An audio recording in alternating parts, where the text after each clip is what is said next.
morning and welcome to the Unitarian Universalist Congregation of the South Fork. As Unitarian Universalists, we come together in worship each week to honor what is of worth. In this hour, we pause the everyday rush and flow of our lives in reverence and thanksgiving to connect with what is sacred, to remember our commitments to each other and to this world. Whoever you are, whomever you love, whatever your name for the sacred, wherever you are on your life's journey, you are welcome to bring your full self here. I am the Reverend Kimberly Quinn Johnson. Our musician this morning is the brilliant and talented Sophia Skoldberg, back again.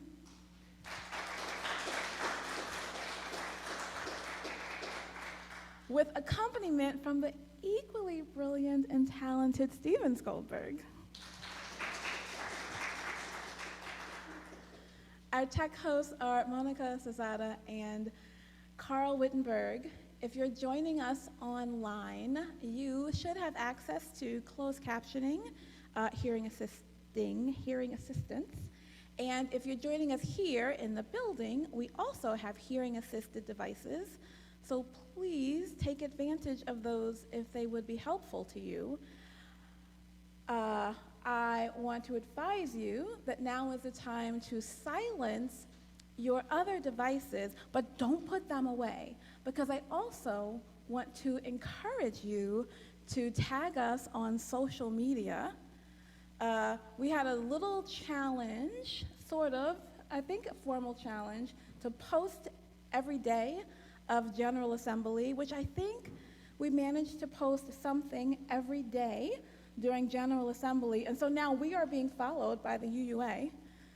So it would be nice if we actually had something on our Instagram to show the world what is happening here. So if you are on social media, do take out your phone, snap a picture, do a little reel of something that's happening and show the world how amazing it is to be here and why they should also be in this building. I have a couple of announcements of things happening this week. On Thursday at 5 p.m., the next gathering of our Death Cafe, led by death doula Susan Stout.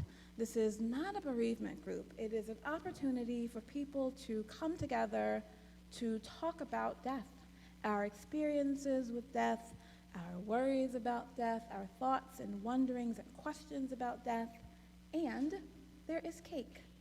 That is Thursday. There is always cake. That is part of the point. Thursday at 5 p.m. here, in person at the Meeting House, and then on Friday at 6 p.m. here in person at the Meeting House and also online, our monthly open mic. This is first Friday of every month. If you have a talent that you want to share, if you have a song or a poem or a story, something that you write, or if you want to be one of the masses to hear this burgeoning new work, to offer your support, come open mic first Friday of every month at 6. As the announcement says, it is not a slam. This is a supportive environment to showcase your work. And my final announcement, I'm going to invite our board president, Martha Potter, to come up. As is our custom, on the first of the month, we hear an announcement from our board of trustees. So you get to hear a little bit more about how hard they are working for us.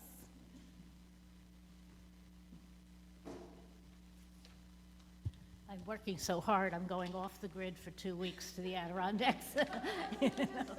Right. I want to welcome Pam to our board and Amy, who's not here. We have 2 new members of our board. Yeah. Our next meeting is July 20th at 7 p.m. here at the Meeting House. And what this meeting will be to set our goals for the next fiscal year. So please contact me or Pam or any member of the board if you have any ideas. We always can change, so please feel free to let us know some wonderful new innovations that we can do. I had the privilege of, with Mark, of attending the General Assembly last week.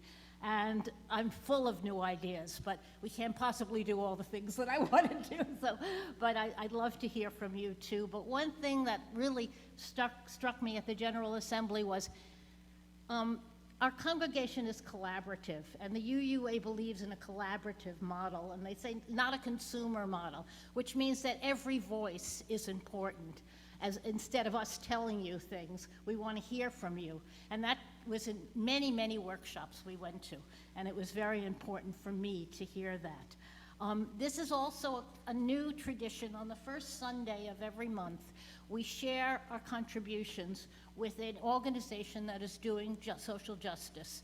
It's called Share the Plate, and this month we're going to share with the New York UU Justice that supports work of advocacy and education on 3 justice areas: climate change, criminal justice reform, and death with dignity.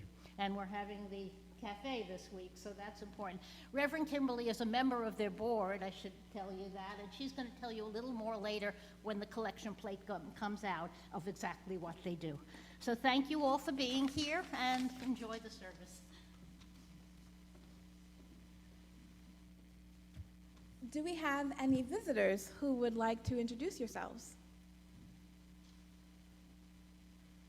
If you are visiting in person or online, we hope you'll sign our guest book.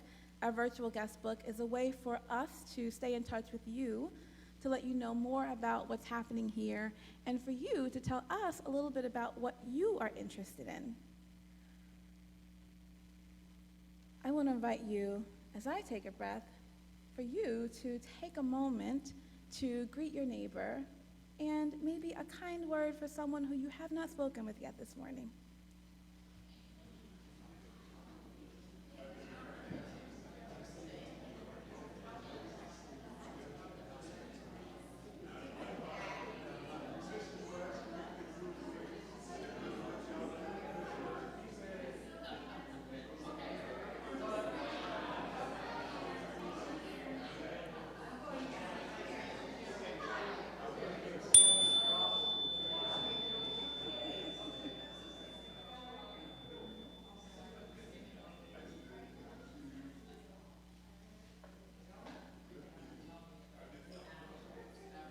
I hope you are also taking advantage of that time if you're online in your chat. I think I witnessed like a 6-person hug. Just at some point just becomes a cool huddle, which is awesome.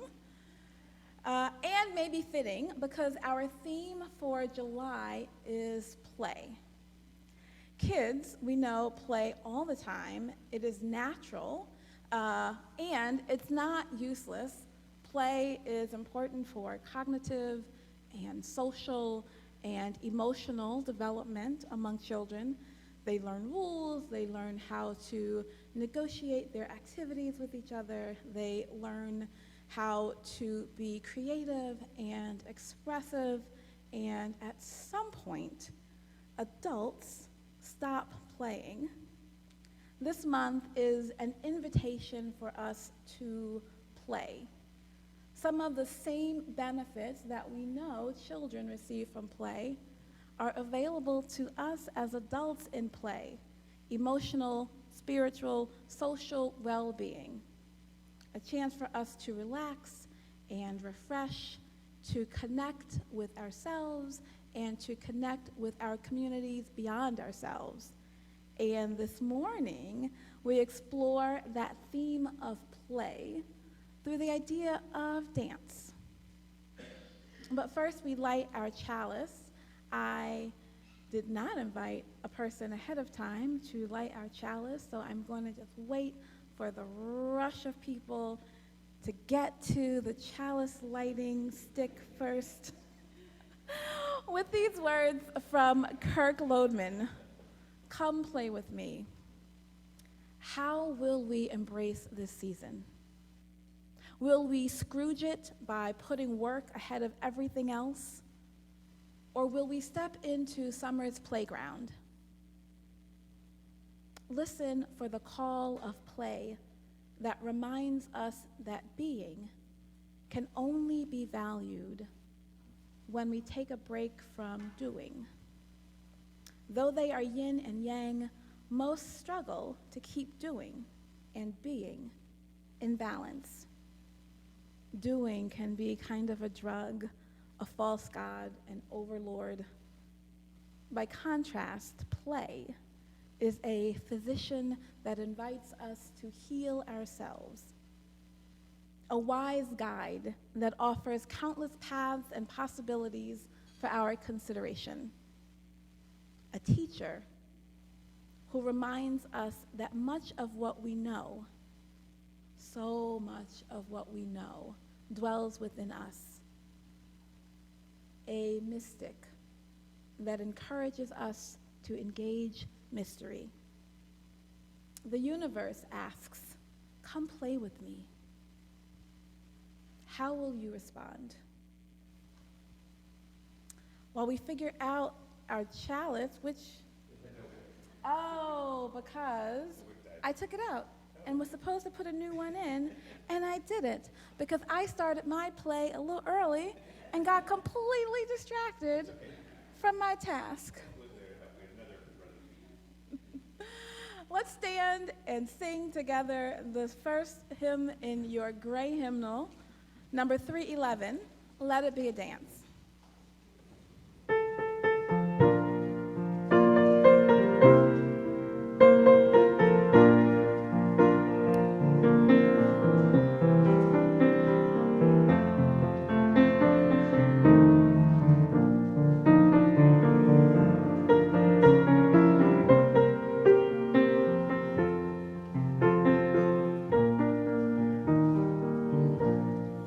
Let it be a dance.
predict we're going to have you dancing by the end of this service.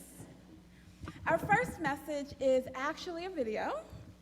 I'm going to cue it up a little bit verbally while our tech folks cue it up on screen. So I might actually also move the monitor closer. I might ask Pam to maybe move the monitor closer to the middle, a little more visibility. We have tons of cords, so there's plenty of room to move it. Tell me when you're happy. You tell her when you're happy. Can everyone see? Okay. So we're going to watch a bit of a waltz. This was created by Jerome Robbins for the New York City Ballet in 1956. It's not performed often, though you may have actually seen it from me in the past, and I'm going to let it speak for itself.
May your roots grow far or deep. May your branches spread far. May you find the world to be a wonderful place with dancing and laughter and play, and leave it better for those who follow. We support the work of this congregation through the gifts of our time, our talents, and our treasure. Your financial contributions help to support the ongoing work of this congregation, including worship, religious exploration, and community care, and your generosity is reflected in the ways that we are able to show up in our community. As Martha indicated, this Sunday we are sharing our plate with New York UU Justice. That is our New York State Advocacy Network. The goal of our State Advocacy Network is to pull together Unitarian Universalists throughout New York State, recognizing that we can do so much more together than we can do alone, especially a tiny congregation like ours. And so that group we work to educate UUs on the issues that are important to us, like environmental justice, climate justice, death with dignity, housing, and criminal justice reform. And then we pull together New Yorkers to advocate for those issues in our state. The baskets that will circulate is your way to contribute if you're inside the meeting house, or you can scan the QR code on your order of service. And if you're joining us online, the link in your chat is the best way for you to do that. Your contributions will be now gratefully received.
Having no children to sing off to childcare, I'm going to move forward in our order of service, and you might notice a slight change. I want to invite you, before we do joys and concerns, to take a deep breath, maybe 2 or 3 more, to notice if you are holding tightness or anxiety or something in your body. And when you exhale, see if you might let it go.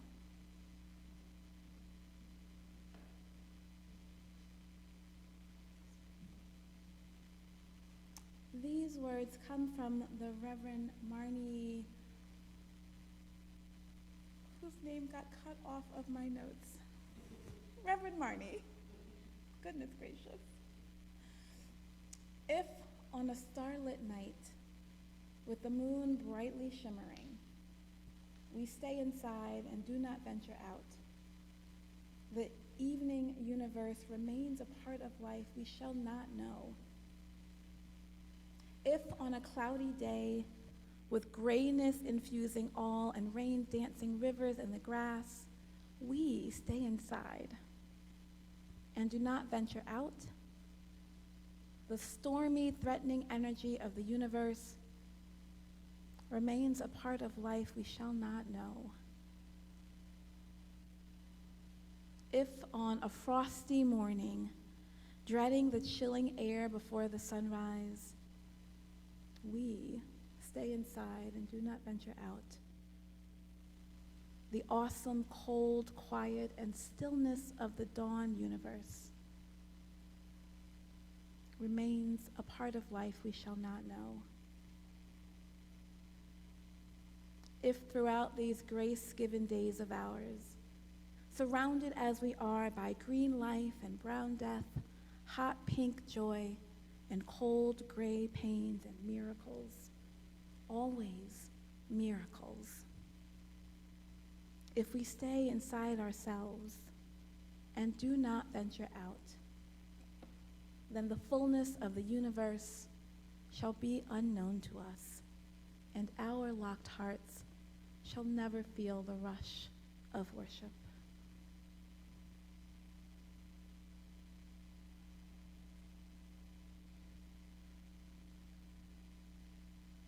As we hold these words, I invite you to share your deep joys and concerns. If you are online, you can do that by unmuting yourself, and we'll try to spotlight you on the screen. If you're doing that here in the meeting house, we invite you to come to the microphone, and we offer our prayers for this beautiful world that we get to be a part of, for beech trees and oak trees and luminescent jellyfish, for children that we get to raise, nephews included, who don't forget us, who visit us, who keep us a part of their lives. And for our own hearts, may we continue to grow in our capacity to love and care for each other, whether we are near or far. May those all be so. Amen.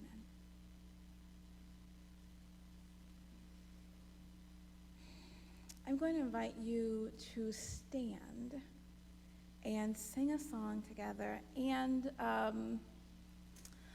because we hold our sorrow and our concerns and also our joy, the song is around, and so I think that we are orchestrating the leadership of our round. It's number 395 in your gray hymnal, Sing and Rejoice. I'm going to let someone else give you instruction. I love his whispering behind me. Yes.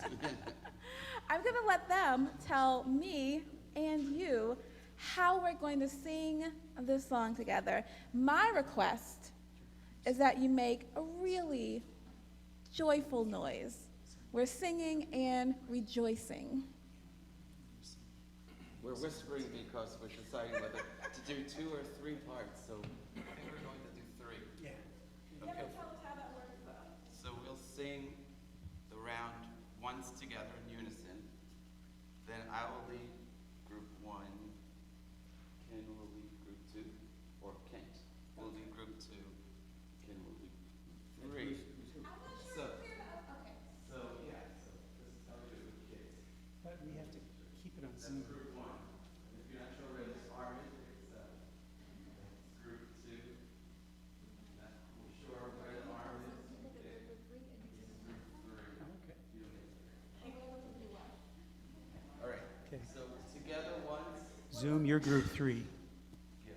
Together once, and then 1, 2, 3. It goes in the round part. We'll sing it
rejoice.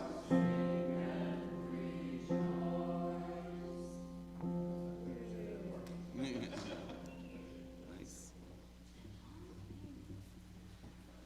Let all things living now sing and rejoice. So I want to tell you about one of my General Assembly experiences, and I'll probably be telling you about my General Assembly experiences all summer, as I imagine will Martha and Mark, because it really is something to get together with over 1,000. I think we probably had over 2,000 Unitarian Universalists in one spot. This is scary. This is actually a little bit of a pre-General Assembly experience. In the days before the assembly starts, religious educators gather and ministers gather. And on the last night of the ministers' gathering, there's a party. And so this party was a silent disco. And I wonder if anybody here has ever been part of a silent disco. I know you have. So the way that a silent disco works is that you go out to the dance floor and you are given headphones, earphones, like big over-the-ear earphones, and there's a DJ. And everybody who has earphones is hearing the music and dancing. And everybody who doesn't have earphones is just somewhere around watching you all dance and not hearing any music. So you've got like a rooftop full of people who are dancing, and anybody witnessing this is not hearing any music. You're just seeing people dancing. But how this gets more complicated, or exciting, depending on how you look at it, is that there are 3 channels on the headphones. And so you can tell the different channel because a different color will light up on the headphones. So depending on whether you're listening to channel 1 or channel 2 or channel 3, you're hearing different music than the person who is dancing next to you. And sometimes you can tell maybe by the way that they're dancing. Sometimes you see, and here maybe I'll use my eye language, sometimes I'll see somebody who looks like they're having a particularly good time. And I see they're on channel 1, right, which is maybe green. And so I think, I gotta get in on this. And I turn my dial to channel 1. Maybe you like channel 1 and you stay on that song and you keep dancing to that same song as your partner, but maybe you decide, I'm not too crazy about Taylor Swift. And you switch to channel 3, but you're still dancing with the same person. And so you have this situation where everybody's dancing, everybody's having a good time. We are all listening to not completely different things, but we're really listening to very different music. You know that saying about somebody dancing to the beat of their own drummer? We are pretty much dancing to the beat of 3 different DJs or 3 different playlists. What I like about the silent disco is that it is the only time that I actually dance among colleagues. And it is one of the rare times that you will catch me dancing in public. I love to dance. I do not dance in public because I do not want to look silly or foolish. I don't want to draw too much attention to myself. But here in this situation, when in some regard I'm in my own world with this music blaring in my ears, I don't have to pay attention to what anybody else is doing around me. Nobody else is paying any attention to me, sort of. I can dance, as the title of this sermon says, as if nobody is watching. And yet, I'm watching them, so I know they must be watching me.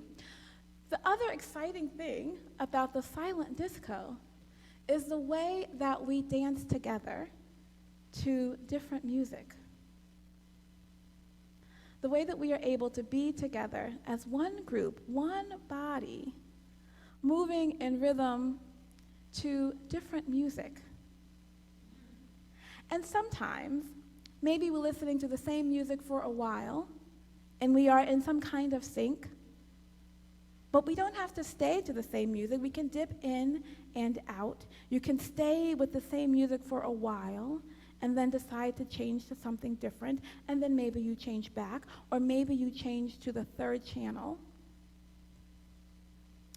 But it is a demonstration in real life, real time, of the ways that we can be together without having to be in lockstep with each other. The ways that we can all be moving potentially in the same direction without having to get there the same way, which is not an argument for us to just have everybody here do their own thing, right? Because there's some things that we need to be aligned on. We have shared values. We don't just all happen to be random people on the roof or random people in this building, in this congregation. There are some things that hold us together. We have a shared mission, a shared vision. There is some sense of where we are trying to get to together. And there's so many different ways for us to get there. Sometimes all together, sometimes in 3 different groups, sometimes in one large group with one small group to the side doing another thing that's still moving us in that same direction. We can all be dancing together to the beat of different drummers, which is what I love about the Mistake Waltz. That's the Jerome Robbins bit of waltz that we watched. It is called, colloquially, the Mistake Waltz because it is a master class in not getting it right. There's somebody who's all off on her own, doing something completely lost in her own thought. Apparently, ballerinas don't wear their glasses out. Someone has come out completely unprepared for the show. Someone forgets her step, maybe. Clearly, others are annoyed by the ones who don't seem to be able to get with the program.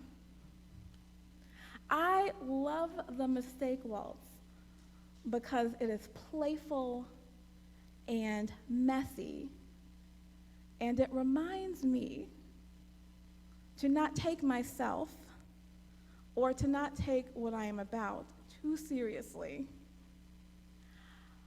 When I first got here 8 years ago, I'm going to tell you this, and I love you, and I love this congregation, and I love the way that we do things. When I got here 8 years ago, so much of what today is like would have driven me crazy. That candle situation, oh my God, the whispering behind my back. I don't have a green hymnal up here. I don't know what I'm gonna do. I'm just gonna have to follow along when people start singing the song and the green hymnal. I had so many ideas of what perfect church looked like. It was neat and orderly and pristine, and everything had a place, and everybody knew what they were supposed to do and did it. This congregation is, to me, a delightful weekly, monthly, daily Mistake Waltz. It is joyful, and it is playful, and sometimes some of us are off doing our own thing. Sometimes some of us get stuck doing the thing that we like to do off in the corner. Sometimes we get super annoyed when people don't just get it together. And we're all still here together, trying to be better, trying to do the thing that we are called to do in the world, hopefully having fun together, not taking ourselves too seriously. What the Mistake Waltz reminds me of is that the joy is not in the perfection, but in the play. That joy and dance and play can be at least part of what we are about here.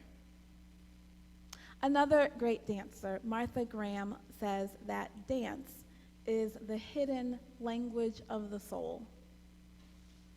That dance is the hidden language of the soul.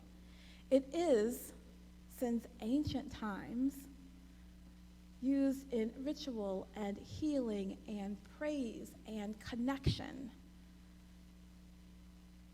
If we are about caring for our spirits and our souls, then dance, I want to invite you into, is one of the ways that we can do that. And yes, we are also about healing the world, saving the world, fixing the world.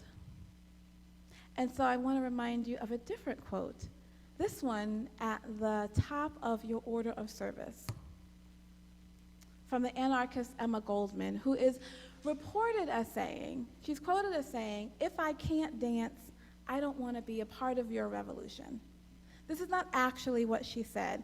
It's a little bit of an extended snippet of what she actually says that makes itself to that one line for a t-shirt. But it feels worth it for me to read you her whole phrase here. She's describing dancing at the parties as a young woman activist. And she says, "At the dances, I was one of the most untiring and gayest. One evening, a cousin of Sasha, a young boy, took me aside with a grave face as if he were about to announce the death of a dear comrade. He whispered to me that it did not behoove an agitator to dance. Certainly not with such reckless abandon, anyway. It was undignified for one who was on the way to become a force in the anarchist movement. My frivolity would only hurt the cause. I grew furious at the impudent interference of the boy. I told him to mind his own business. I was tired of having the cause constantly thrown in my face.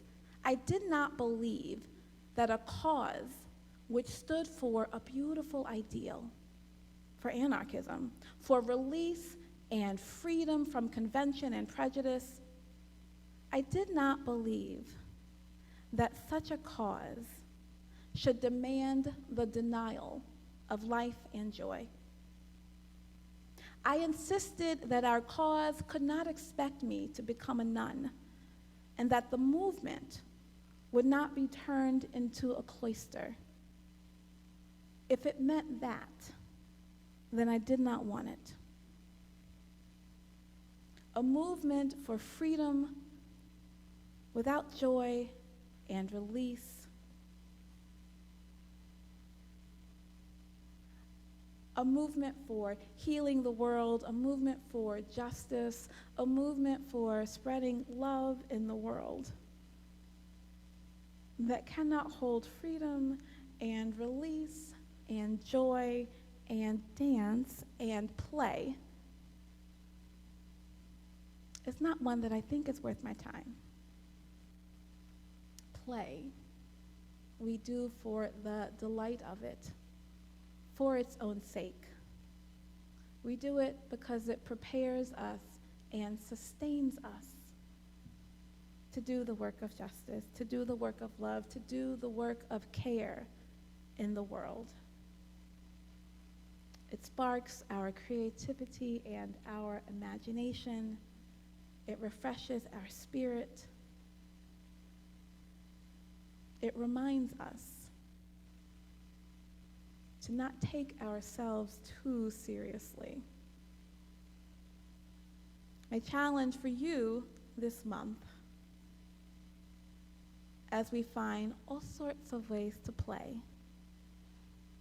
my challenge is for you to dance like nobody's watching. And here's your opportunity, because we're going to sing our final hymn together. It's number 1024 in your teal hymnal. It's When the Spirit Says Do. So I don't know if we have hymn leaders who are also making their way to the front to lead with this song. But as they do, I will tell you, this is like one of those zipper songs, right, where most of it stays the same, and there's one word that changes.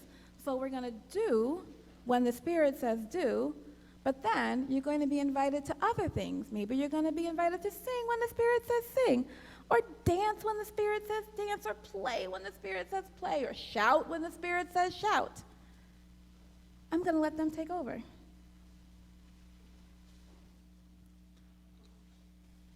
If you have an idea, you can also add to it. So let's see.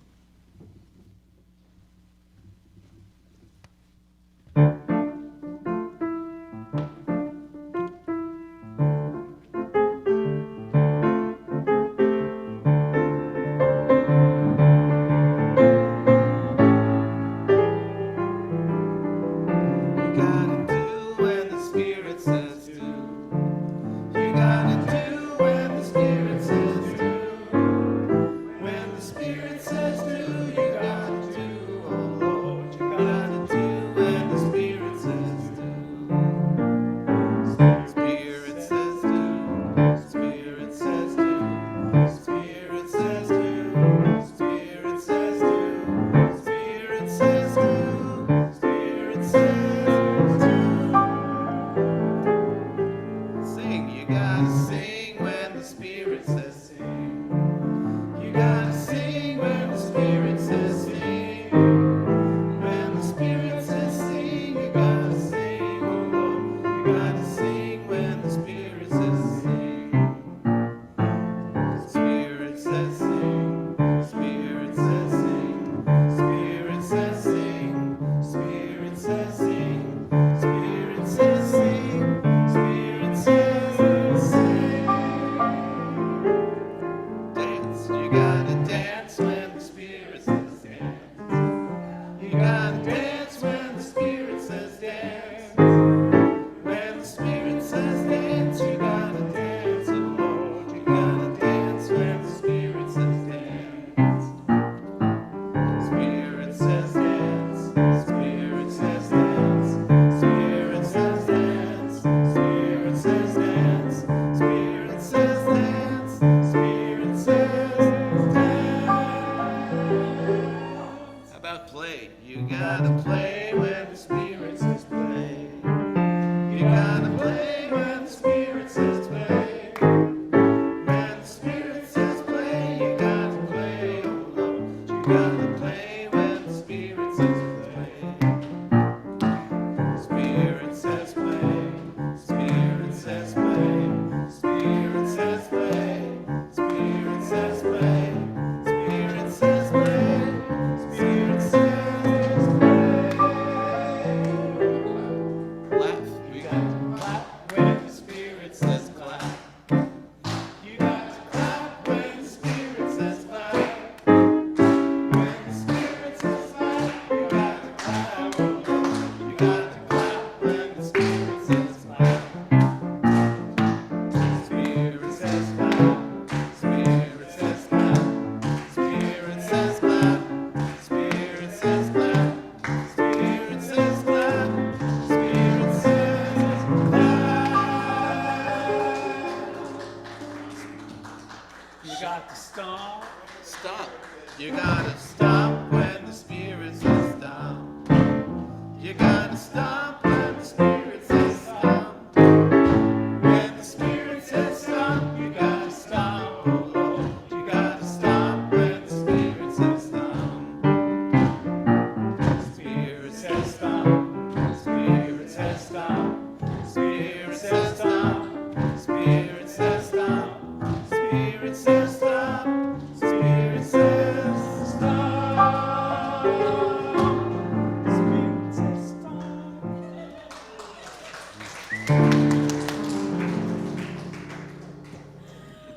The thing about a zipper song is you never really quite know how to end it. If you are joining us in the meeting house, we invite you to stay for light refreshments in our fellowship hall. We want to thank today's hospitality and greeting volunteers, Sue Penny and Donna Sutton. Please sign up to take your turn as a greeter or a hospitality host. We hope you'll join us next week when our worship leader will be Ned White. Everybody loves Ned White. Please come. He's retiring, finally for real this time. So it may be our last opportunity to hear him out this way. And if you are visiting for the first time or the 50th time, if you find yourself in alignment with our mission and our values and the spirit of this place, all of our mistakes, we hope you will find a home here. We leave blessed by our connection to one another, to the spirit of life. Walk lightly, that you see the life that is below your feet. Spread your arms as if you had wings and could dance through air. Feel the joy of the breath in your lungs and the fire in your heart. Live to love and be a blessing on this earth. We extinguish our chalice with the unison words printed in your order of service. We extinguish this flame.